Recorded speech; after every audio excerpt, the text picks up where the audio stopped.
We're rolling deep into your underground crib. For the same play unnoticed. Just for you. We wanna make this party you don't wanna skip. Gonna be a show to remember. What? Yes! Huh? Oh, hey! Dude, who the hell are you? And what are you doing to my desk? Oh, right. I art thou, thou art I, or something like that. Quite simply, I am you. And this desk is my palace. Okay. I'm gonna give you like 5 seconds to get out of here. Yeah, dear. You keep trucking, man. Dude, do not make me use this. Yeah? I'd like to see you try. Bitch.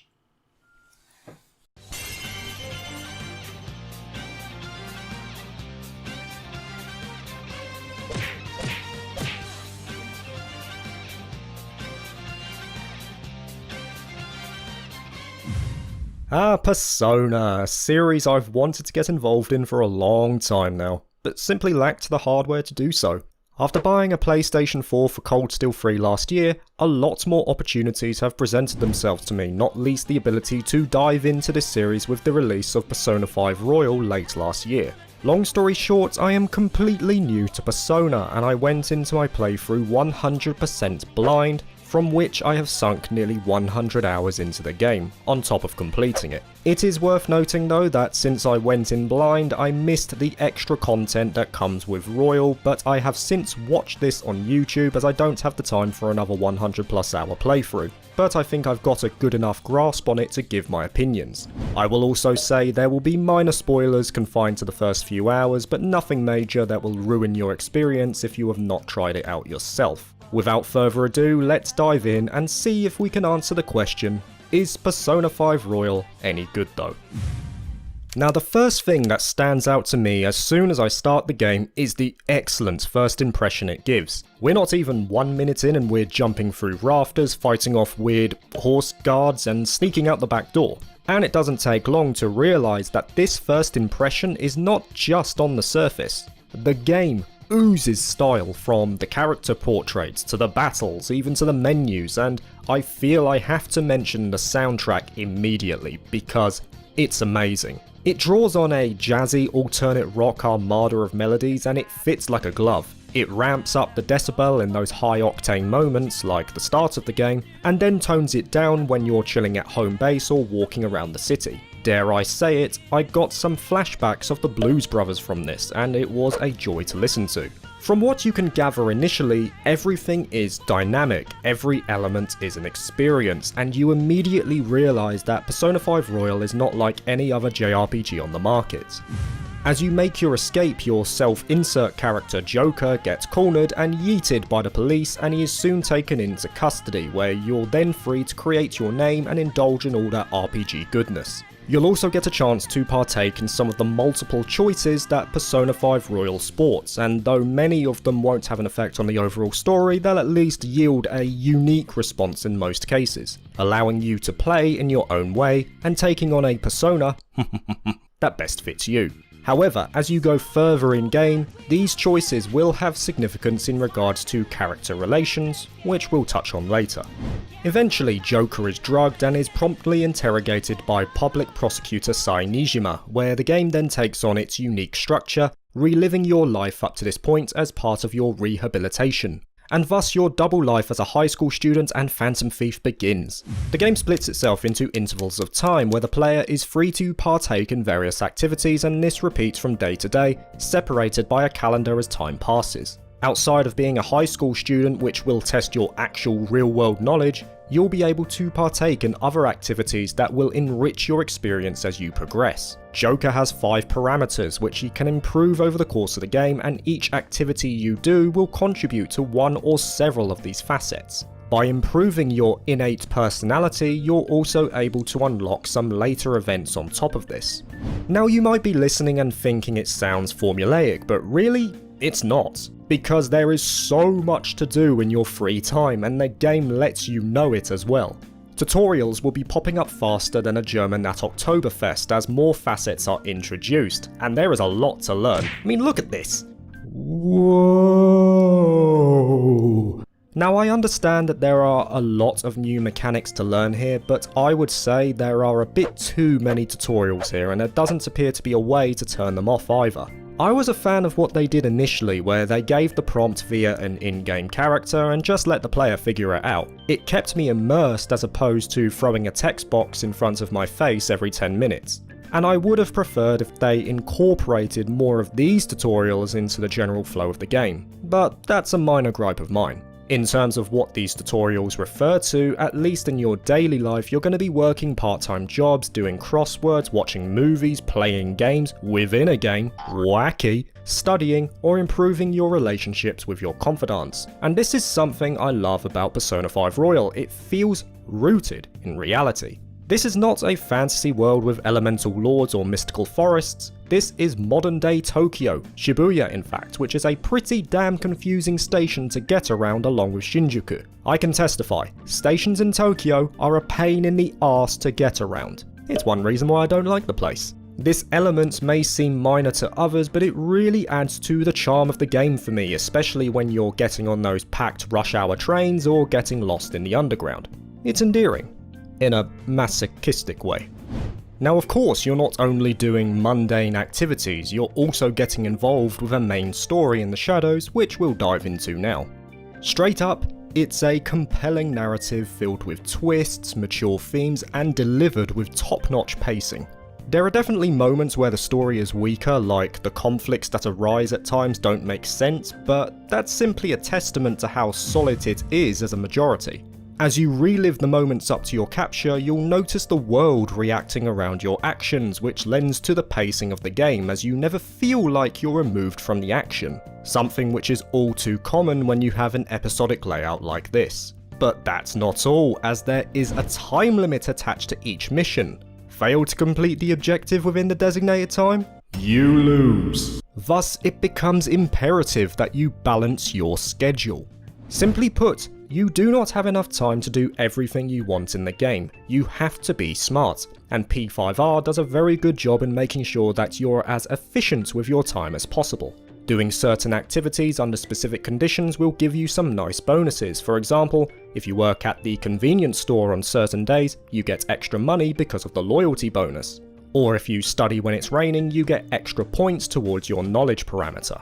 It's small things like this that forces the player to be smart in how they handle their time, often having to think days in advance to get the outcome they want. But naturally, bettering yourself is not the only thing you will be doing, as a phantom thief requires accomplices for the success of their undertakings, and these become known as your confidants, people who have a bond in some way to the main character. Along with your daily activities, you can dedicate time to improving your relationships with these individuals, allowing you to see their story arcs unfold, but also enriching your experience from a gameplay standpoint. You see, you're not just improving relationships. The deeper your trust grows, the more mechanics you unlock, either to be used in battle or the real world. Heck, even the ability to switch characters out is locked behind a confidant, so it's in your best interest to spend time with them, lest your ventures become a lot more arduous. Yeah, it's good to see you again as well. Yeah, I mean, it's been so long. Must admit, you put on a little bit more weight last time I saw you.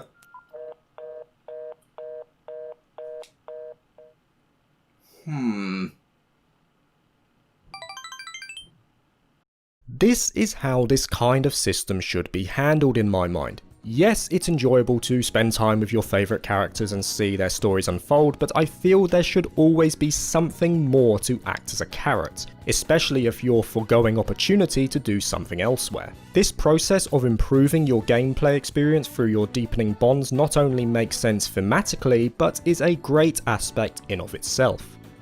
And talking about confidants, let's go over the cast of characters we'll be joining in Persona 5 Royal. Futaba is the best. They are fantastic. I don't really have another word for them. There was not one character that I disliked. Well, maybe Mishima. Spoilers! I thought this guy was the big bad. I was witnessing a bastardization of Uncle Ben's words. With great power comes great responsibility. and I was thinking he was gonna be the one, but nope, his mood improved soon after. Spoiler over. All of these characters were endearing and relatable. They were multi-dimensional, they evolved in line with the events happening around them, they had their own unique quirks. Honestly, a real joy to have as part of the group, and heck, even the confidants outside of the main group were excellent as well. Sojiro comes to mind immediately for me. And I really do have to mention the voice acting here. My playthrough was in English as I normally do when the option is available, and the English cast were brilliant. They really put themselves out for their roles, and my personal favourite was Ryuji. I can appreciate a great voice acting job when I hear it, and this is definitely up there. It contributed immeasurably to my love for these characters. Of course, you're spending a lot of time with them during your school days, but this is not the only thing you do. You'll be coming together as the Phantom Thieves to partake in the other major part of the game. As you witness events in the real world which progresses the main story, you'll eventually be given the chance to infiltrate a so-called palace, which is a manifestation of an individual's distorted desires. The aim as Persona users is to steal their heart and thus make them confess their crimes. I will say immediately, the setup for these palaces is excellent. The characters themselves, especially at the start, are not biting at the ankle to forcibly change a heart, as it raises morality issues that are drawn on a lot during the game. But as these events surrounding the target continue to coalesce, it ramps up the justification that infiltrating their palace is the only way. This thus becomes your second half of the game, dungeon crawling. And I want to say it, these are the best dungeons I have ever played in a JRPG. In this genre, I'm just resigned to the fact that dungeons are gonna suck.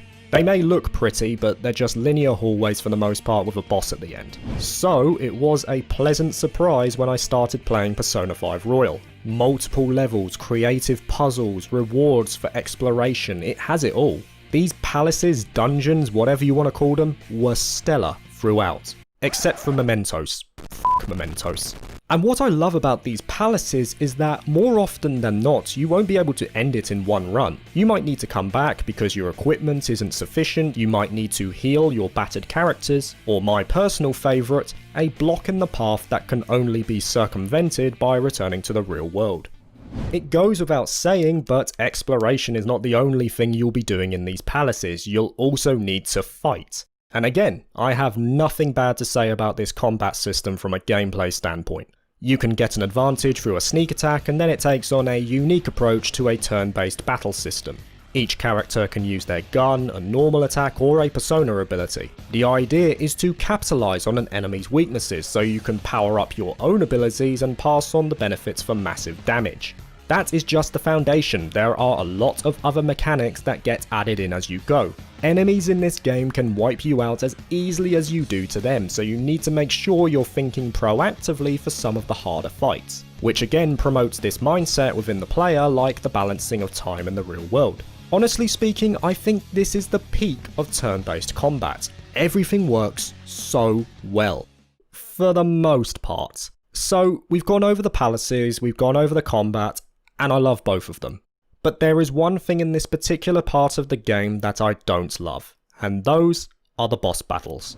Now, as a spectacle, they look great, and I appreciate the added options unique to each boss. However, I feel that their potential is limited because of the combat system. These bosses don't have weaknesses, which is a bit of a problem when the combat is based around focusing on enemy weaknesses. Now I understand that if this played out like a normal fight, it would trivialize the boss, but what ends up happening is that you end up tickling the boss to death, with the ability to circumvent this with buffs later in the game. But I had to mention the boss fights because there is one in particular, well, put it this way, it is the worst boss fight I have ever played. Not just in Persona, not just in JRPGs, the worst boss fight I have ever had the misfortune of playing. It is so poorly designed, so ridiculously against the player, and yes, it soured my experience a bit. Now if this was the vanilla version of Persona 5, I could forgive it because you design a boss, you test it, you put it out upon release, and hopefully it works for the players. But this is an enhanced version. They added content, they could have gone back and changed it. And they did, but they made it worse. And the sad thing is, the core battle system would have worked here, but for whatever reason they removed your ultimate ability in this fight. And the kicker is that the only way I could beat it, outside of cheesing it with OP DLC personas, was to increase the difficulty from hard to merciless, because then my damage is increased. What kind of asinine design is that? Really, I hate to rag on this fight, but it was just awful, and it made me look back at the other boss fights in a similar light. The earlier ones were fine for the most part, but the later ones felt like they dropped the ball quite a bit, and it's my biggest gripe with the game. But really, a small hiccup of a stellar game is not enough to ruin my experience completely, and with that, I think it's time to wrap up.